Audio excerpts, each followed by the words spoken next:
आप देख रहे हैं अजीत भारती के साथ भारत संतान न्यूज़। सभी दर्शक भाई को नमस्कार।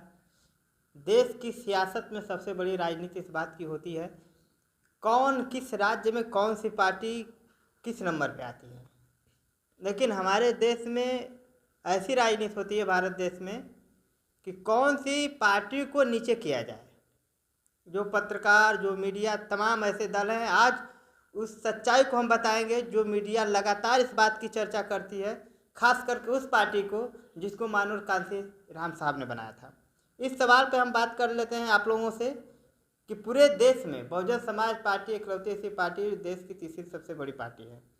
1984 में बनी, अब तक की सबसे बड़ी पार्टी बहुजन समाज पार्टी है।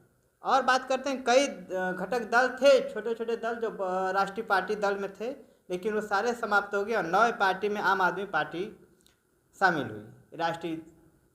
उसके बाद भी वो भी अभी तीसरा दल देश की नहीं बनी है, हालांकि वो राष्ट्रीय पार्टी है, तीसरी बड़ी पार्टी नहीं बनी हुई है। सवाल उठता है क्या बहुजन समाज पार्टी की लोकसभा में सीटों को लेकर सवाल उठता है कि 2014 में बहुजन समाज पार्टी 0 सीट लाई। एक सवाल और उठता है इंडिया गठबंधन की तरफ से कि जो कांग्रेस पार्टी है राजस्थान में, वो भी 0 सीट लाई थी 2014 और 2019 के लोकसभा चुनाव में 0 सीट आया था। फिर सवाल सिर्फ बहुजन समाज पार्टी पे ही क्यों दागे जाते हैं। दूसरी सवाल जो आम जनता के बीच में अवधारणाओं को लेकर ये बातें किया जा रहा था कि बहुजन समाज पार्टी पैसे लेकर टिकट देती है। आज बहुजन समाज पार्टी के आरबीआई की रिपोर्ट के अनुसार 1 भी रुपये नहीं आए हैं बहुजन समाज पार्टी के खाते में। ऐसा क्यों कहा जाता था कि बहुजन समाज पार्टी की मुखिया बहन मायावती जी लाखों की सैंडल पहनती हैं, लाखों के जेवरात पहनती हैं, वो हेलीकॉप्टर से चलती हैं, उनके पास सुरक्षा है, उनसे कोई मिलना नहीं चाहता, जो मिलने वाले हैं पैसे लेके मिलते हैं। अब सवाल उठता है कि अब वो मीडिया सारे सवालों को करना बंद कर दिए जब बीजेपी का पैसा देश में सबसे बड़ा भ्रष्टाचार का निकल के आया, कांग्रेस का आया, समाजवादी पार्टी का आया, तमाम ऐसे पार्टी। सबसे कहा जाता है गरीब मुख्यमंत्री हैं ममता बनर्जी जी, उनका तो कहिए मत, वो भी सबसे आगे निकल गई सीएम पद में, क्योंकि उनकी सरकार है तो पैसे भी ज़्यादा आएंगे।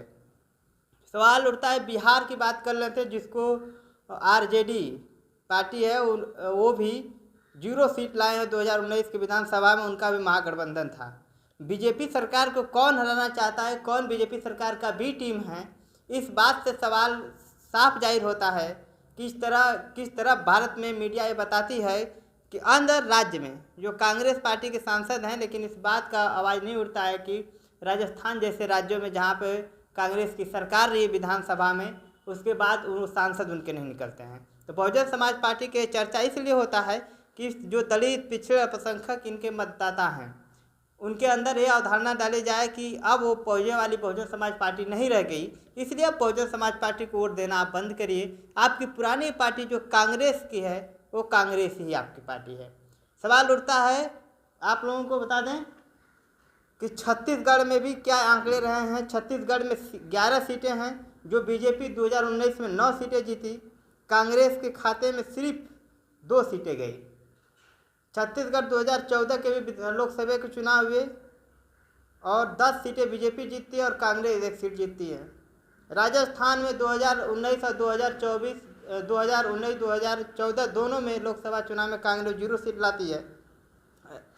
अब बात कर लेते हैं हम लोग मध्य प्रदेश में 29 सीटें हैं और बीजेपी 28 सीट जीतती है और कांग्रेस 1 सीट जीतती है 2019 में। 2014 में कांग्रेस जीतती है मध्य प्रदेश में, बीजेपी जीतती है 27 और कांग्रेस जीतती है 2।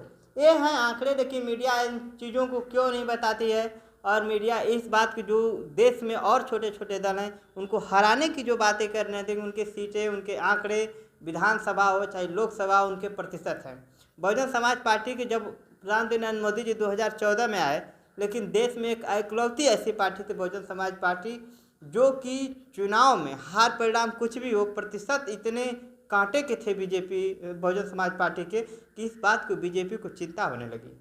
लेकिन जो बाबा साहब अम्बेडकर जी को मानने वाले लोग हैं कुछ, जिसको अच्छी तरह से राजनीति का अध्ययन नहीं है, सामाजिक विश्लेषण नहीं है, वो लोगों के अवधारणा में आया कि बहुजन समाज पार्टी खत्म होगी। एक बड़ी साजिश की गई, एक बड़ी साजिश करके बहुजन समाज पार्टी को उनके मूवमेंट से बाबा साहब अम्बेडकर जी की तमाम ऐसी पार्टियां आप देखेंगे, समाजवादी पार्टी इस समय बाबा साहब अम्बेडकर जी की बात कर रही है। और आपको उज्ज्वलांत हम एक उदाहरण दे रहे हैं कि जो बिहार में पप्पू यादव हैं, उन्होंने जब कांग्रेस ज्वाइन किया तो उन्होंने कहा कि समाजवादी पहले भी कांग्रेसी थे और आज फिर कांग्रेसी होने जा रहे हैं। तो ये सवाल है कि जो कभी भी समाजवादी बाबा साहब अम्बेडकर जी को नहीं माने तो आज कैसे मानेंगे बहुजन समाज पार्टी को। तो अभी सवाल उठता है आप लोगों के मन में होगा क्या विधानसभा में क्या आंकड़े, हम बताते हैं विधानसभा के आंकड़े जो मीडिया आप तक नहीं पहुंचाती है। बहुजन समाज पार्टी 2017 के विधानसभा चुनाव लड़ी, जिसमें कि बहुजन समाज पार्टी 23% के आसपास जाती है और समाजवादी पार्टी 22% वोटों पर रुक जाती है। हालांकि दुर्भाग्य कि समाजवादी पार्टी की अधिक सीटें आई और बहुजन समाज पार्टी की सिर्फ 19 सीटें आई। सवाल उठते हैं कि 2022 में चुनाव होते हैं। दर्शक भाइयों को बता दें 2000, 4000, 5000 से बहुजन समाज पार्टी 2017 विधानसभा को चुनाव हारी थी।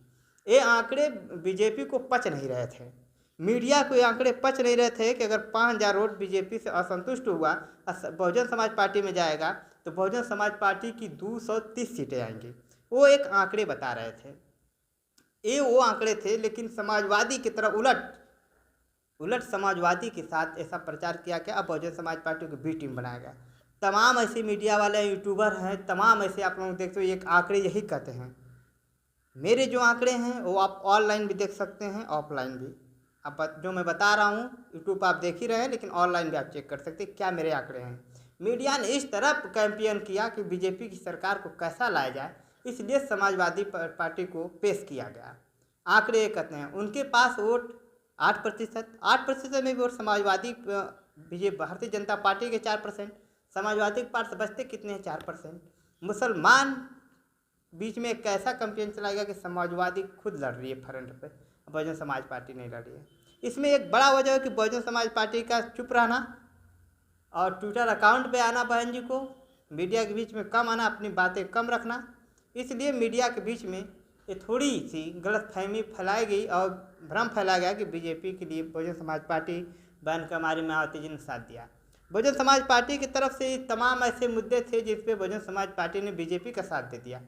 बीजेपी का साथ नहीं दिया, उनका जो कार्य था, जो भी जिस सरकार में होता है वो जो कार्य करता है तो उसका उद्घाटन वही करेगा और उसको वो मतलब प्रोजेक्ट करेगा, विपक्ष नहीं करेगा। और उसके जो निचले स्तर के नेता हैं वो भी प्रोजेक्ट नहीं करेंगे। ऐसी स्थिति में बहुजन समाज पार्टी ने वो किया जो सच कहना चाहिए देश में।